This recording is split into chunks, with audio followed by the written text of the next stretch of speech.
There are different bones in your body that make up the arm, such as the distal humerus, radius, ulna, carpals, metacarpals, proximal, middle, and distal phalanges, and also the number of your fingers.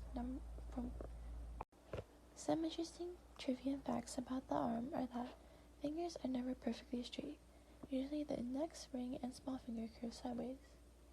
A myth that cracking your knuckles gives you arthritis is also false. It is the popping or bursting of the CO2 bubbles in the joints. Another myth is that if you can move your finger, it isn't broken, which is false. A math reference to your arm is that when you clench your fist, the fingertips curve through a spiral. These spirals relate to a mathematical series of numbers discovered by Fibonacci in 1202. In this series, each number is the sum of the previous two numbers 0, 1, 1, 2, 3, 5, 8, 1, 3, 2, 1. The lengths of the finger bones approximate to the ratio of the Fibonacci numbers 2, 3, 5, and 8. A history reference to the arm is that during the Gallic Wars, Julius Caesar ordered the thumbs of captured warriors amputated that when they returned to their country, they would serve as examples of being unable to bear arms again. A Nigerian proverb to the arm is, hold a true friend with both hands. The first muscle of the anterior aspect of the forearm muscle is the pronator quadratus. Its origin is the ventral surface distal 1/5 of the ulna, while the insertion is the ventral surface 1/5 of the radius, and the action is the pronates from the forearm. The next muscle is the pronator teres. The origin is the medial epicondyle of the humerus and the coronoid process of the ulna, while the insertion is the mid-shaft of the lateral margin of the radius, and its action is that it pronates the forearm and a weak flexor of the elbow. The next muscle is the supinator, and its origin is it's lateral from the epicondyle of the humerus and the proximal ulna. The insertion is at the proximal end of the radius, and the action it does is that it supinates the forearm, and it's the antagonist of the pronator muscles. The fourth muscle is the unterossei palmaris and dorsalis. The origin of the palmar is at the metacarpal bones of fingers 2, 4, and 5, while the dorsal is at the metacarpal bones of 1 to 5. The insertion of the palmar is at the base of the proximal phalanx of fingers 2, 4, and 5, and the dorsal hood, while the dorsal is at the proximal phalanges and the dorsal hood as well. The action the palmar makes is that it adducts fingers 2, 4, and 5, while the dorsal abducts fingers 1 to 5. The fifth muscle is the flexor digitorum profundus. The origin is proximal from 2/3 of the medial and anterior surface of the ulna, and it's adjacent to the interosseous membrane. The insertion is at the ventral bases of the distal phalanges of the 2nd through 5th fingers, and the action it makes is that it flexes 2nd through 5th fingers and assists in flexing the wrist. The sixth muscle is the flexor pollicis longus, and its origin is at the anterior surface of the radius, and it's adjacent to the interosseous membrane and medial surface of the coronoid process. Insertion is at the ventral base of distal phalanx of the thumb, and the action it makes is that it flexes the thumb. The seventh muscle is the flexor carpi ulnaris. The origin is at the medial epicondyle of the humerus and posterior surface of the ulna.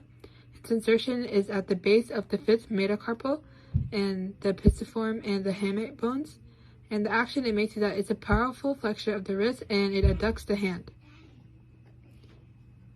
The final muscle of the anterior aspect of the forearm is the flexor digitorum superficialis. It's at the medial epicondyle of the humerus, coronoid process of the ulna, and the shaft of the radius. Its insertion is in the middle of the phalanges of 2nd through 5th fingers, and the action it does is that it flexes the wrist and the middle phalanges of 2nd through 5th fingers. The carpal tunnel is a small passageway on the palm side of our hand. Inside that tunnel is the median nerve, which is located under the carpal ligament. We experience carpal tunnel syndrome when that nerve has pressure on it, and this can result in pain, numbing, or tingling in the hand.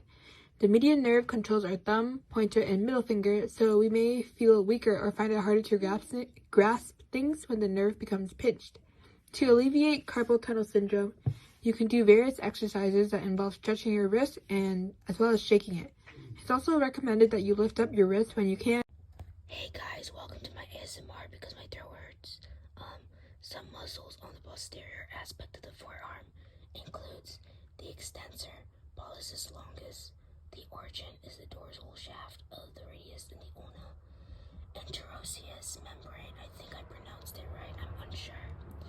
The insertion is based off distal phalanx of the thumb. The action is that it extends the thumb, makes the fiber attraction lines longitudinally to onset of the tendons longitudinally, I think. Okay. The next is the extensor indicus or indicis. I don't know and I don't Origin is distal 1/3 of the dorsal ulna and the adjacent interosseous, something like that, membrane. The insertion is based off distal phalanx and of second digit, and its dorsal hood. The action is it extends all joints of the second finger, makes the fiber traction lines longitudinally to onset of the tendons. The next is the brachioradialis. The origin is the lateral ridge of the distal end of the humerus, about 1/3 of the way up on the distal humerus. Insertion is the styloid process of the lateral distal end of the radius. Action is flexes the elbow and assists in both pronation and supination. Makes the fiber traction lines longitudinally from origin to beginning of the tendon. And then the final one is the extender digitorum. The origin is the lateral epicondyle of the humerus. Insertion by 4 tendons into distal phalanx of 2nd through 5th digits. Action is prime extender of fingers. Assists in extending wrists. Makes the fiber traction lines longitudinally from origin to onset of the 4 tendons. And that is it, my dudes. You're welcome. Hey, yo, wait, hold up. I forgot to talk about the chronic elbow pain.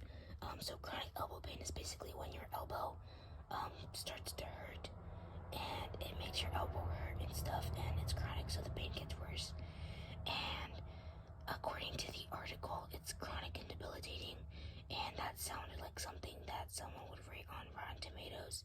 So I wrote Rotten Tomatoes as a joke, but it didn't actually say that because chronic elbow pain isn't a movie. It's a real thing, and it sucks.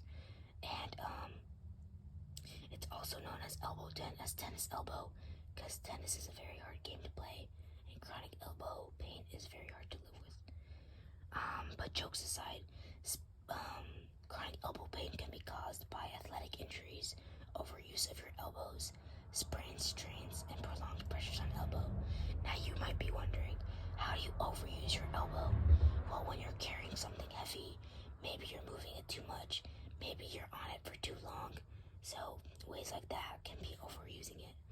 Now, how do you relieve it? If it's mild, try not to move it too much. Keep it in one place. Maybe use a sling. Maybe ice it and take breaks from physical activity such as sports. And if it's severe, go to the doctor. That's your best bet. And there are surgical and non-surgical treatments. Hooray.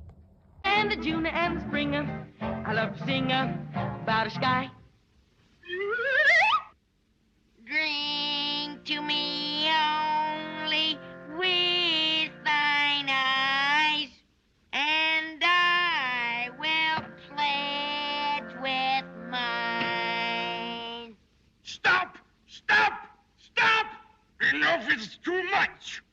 Go on and sing about Jamuna and Jejuna about a swinger. Go on and sing About a sky of blue or a T for two, anything with a swing or two, and I love you, I love it to sing. I love to sing